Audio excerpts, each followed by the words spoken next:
बिस्मिल्लाहिर्रहमानिर्रहीम। चलिए, तो आज के टॉपिक में हम पढ़ेंगे एलिमेंट को। क्लास 9 की केमिस्ट्री का पहला चैप्टर है और इससे पहले हम 3 लेक्चर जो हैं वो इस चैप्टर के दे चुके हैं और आज हम चौथा लेक्चर देने जा रहे हैं और उसका टॉपिक जो है वो है एलिमेंट। तो पहले एलिमेंट को देखते हैं कि इसकी डेफिनेशन हमें क्या कहती है। डेफिनेशन पढ़ते हैं। It is a substance made up of same type of atoms having same atomic number and can not be decompose into simple substance. Element की डेफिनेशन में 3 बातें हैं। सबसे पहली बात, made up of same type of atoms, ठीक है, यानी इनकी जो कंपोजिशन होती है वो सेम होती है, सेम टाइप ऑफ एटम्स से बने होते हैं। इससे पहले लेक्चर में भी मैंने आपको एग्जांपल दी थी हाइड्रोजन की, कि अगर आपके पास हाइड्रोजन का एलिमेंट है तो इसके अंदर जितने भी एटम हैं वो सब क्या होंगे, हाइड्रोजन के होंगे। अगर आपके पास कार्बन है अगर आपके पास, तो इसके अंदर जितने भी एलिमेंट हैं वो कार्बन के होंगे, ठीक है। अब दूसरी बात वो है हैविंग सेम एटॉमिक नंबर। इनका एटॉमिक नंबर जो होता है, हर एक एटम का एटॉमिक नंबर सेम होता है, यानी हाइड्रोजन के जितने भी एटम होंगे, हाइड्रोजन के अंदर जितने भी पार्टिकल्स होंगे या एटम्स होंगे, उन सब का एटॉमिक नंबर जो है, उन सब का एटॉमिक नंबर सेम होगा। अब एटॉमिक नंबर क्या होता है इसको मैं यहाँ पे डिस्कस नहीं करूँगा, इसको हम आने वाले लेक्चर में इसी चैप्टर के अंदर इसकी डेफिनेशंस आ रही हैं तो वहाँ पे हम डिटेल के साथ इसको डिस्कस करेंगे। उसके बाद can not be decompose into simple substance, और ये किसी सिंपल सब्सटेंस के अंदर डिकम्पोज नहीं हो सकता, कोई और चीज़ आप इसको नहीं बना सकते। हाइड्रोजन हाइड्रोजन ही रहेगा, कार्बन कार्बन रहेगा, ऑक्सीजन ऑक्सीजन रहेगा। इसके बाद ये डेफिनेशन बहुत इंपॉर्टेंट है, पेपर में बार बार पूछी जाती है, तो इसको आपने अच्छी तरह याद करना है। आगे है क्लासिफिकेशन ऑफ एलिमेंट। ये लॉन्ग क्वेश्चन भी है, what is element and right about it's classification of element.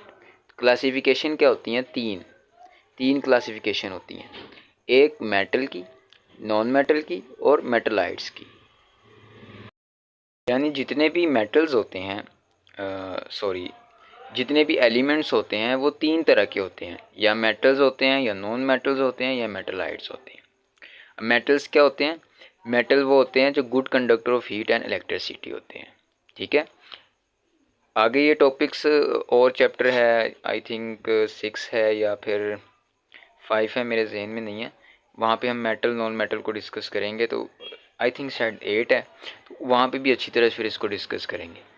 फ़िलहाल हम इसको माइनर सा डिस्कस करते हैं। यहाँ पे मेटल्स जो हैं ये good conductor of heat and electricity हैं, और metals good conductor of heat और इलेक्ट्रिसिटी क्यों हैं, तो इसके लिए एक एग्जांपल समझिए। फ़र्ज़ करें कि ये आपके पास एक मेटल है और इसके अंदर ये इसके छोटे छोटे पार्टिकल्स हैं, एटम्स हैं, ठीक है।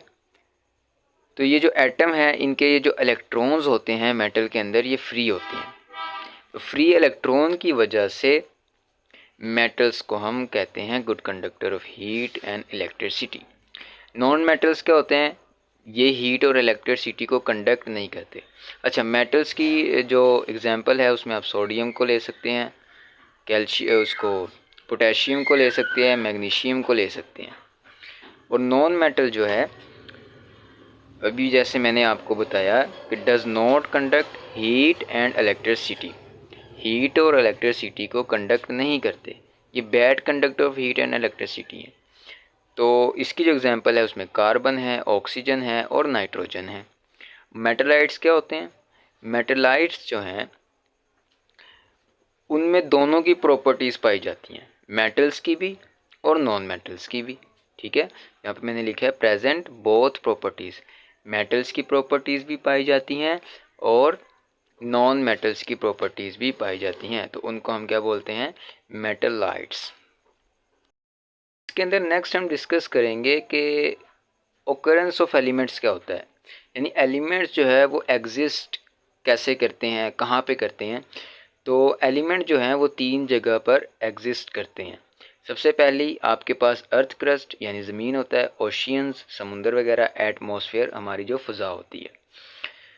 इन 3 जगहों के अंदर एलिमेंट्स जो हैं वो एग्जिस्ट करते हैं। ज़मीन के ऊपर अर्थ क्रस्ट है, ओशियन है और एटमॉस्फेयर है। किस तरह से करते हैं? 2 तरह से करते हैं और ये नेचुरली तौर पे 2 तरह से एग्जिस्ट करते हैं, एक फ्री और एक कंबाइंड फॉर्म में।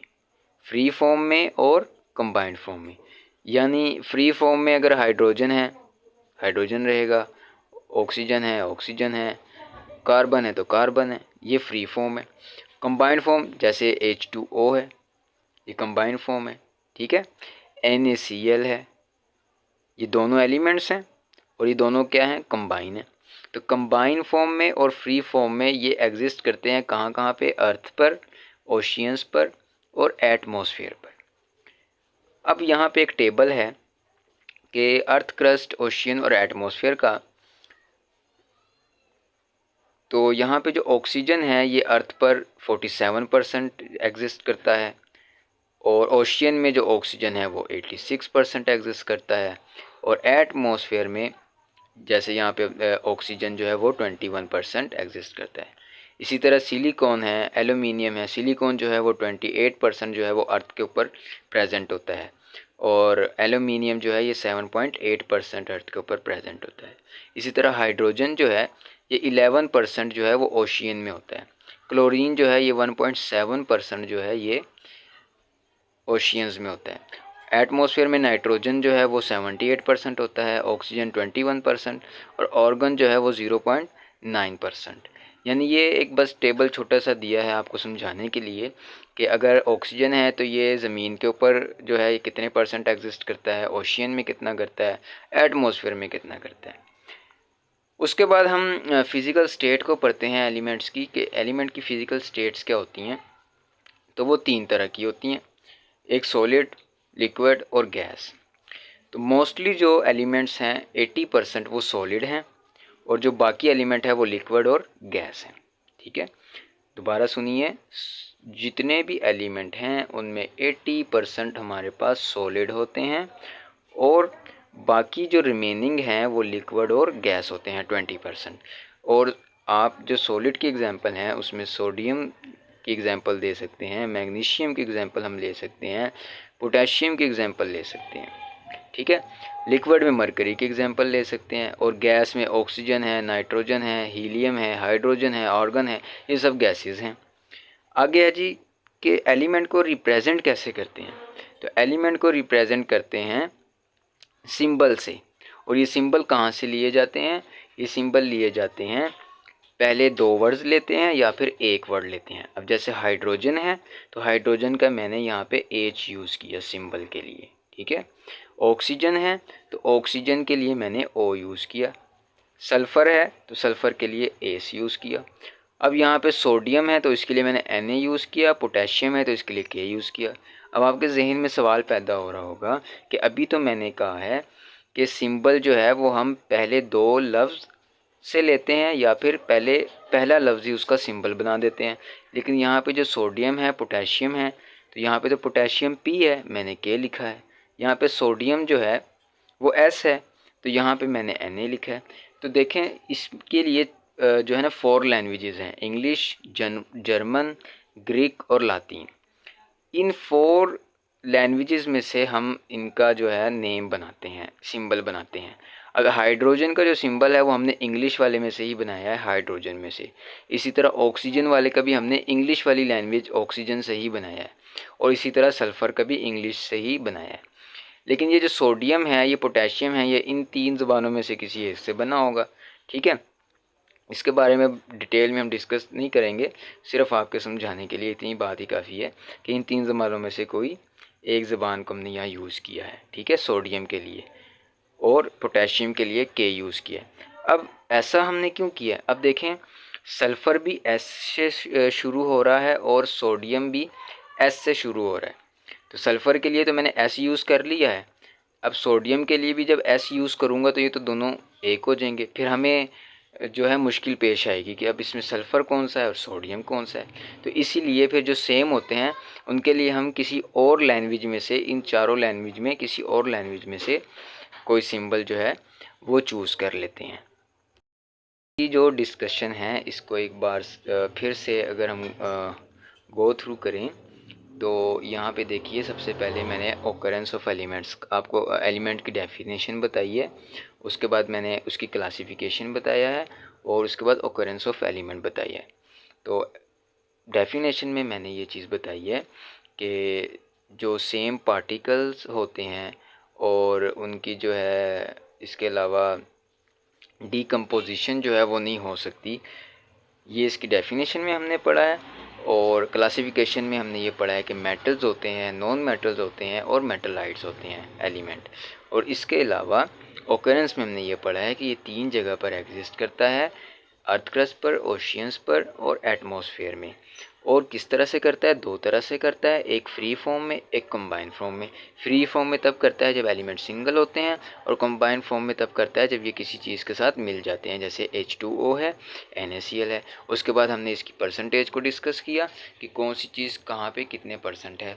उसके बाद हमने इसकी फ़िज़िकल स्टेट को देखा है कि फ़िज़िकल स्टेट जो है वो एलिमेंट की क्या होती है। तो सॉलिड होती है, लिक्विड होती है और गैस होता है। सॉलिड जो है वो 80% एलिमेंट जो हैं वो सॉलिड होते हैं, जिसमें सोडियम, मैग्नीशियम और पोटेशियम इसके एग्जांपल हैं। और दूसरा लिक्विड और गैस जो है 20% लिक्विड और गैस, यहाँ पे रिमेनिंग जो 80% के बाद रह जाते हैं वो लिक्विड और गैस होती हैं।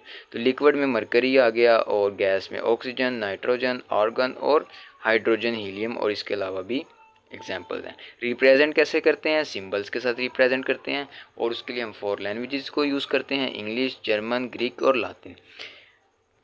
करते हम क्या हैं कि जो भी, जैसे हाइड्रोजन है तो इसका पहला लफ्ज़ जो है वो हम इसका सिंबल बना देंगे, ऑक्सीजन जो है इसका पहला लफ्ज़ सिंबल बना देंगे और इसी तरह सल्फ़र। लेकिन ये जो तीनों हैं ये इंग्लिश के हैं तो इस वजह से इनका इंग्लिश वाला नाम आ गया। ये पोटेशियम और सोडियम जो है ये हमने किसी और ज़ुबान से इनका नाम रखा है, पढ़ते हम इनको इंग्लिश में ही है।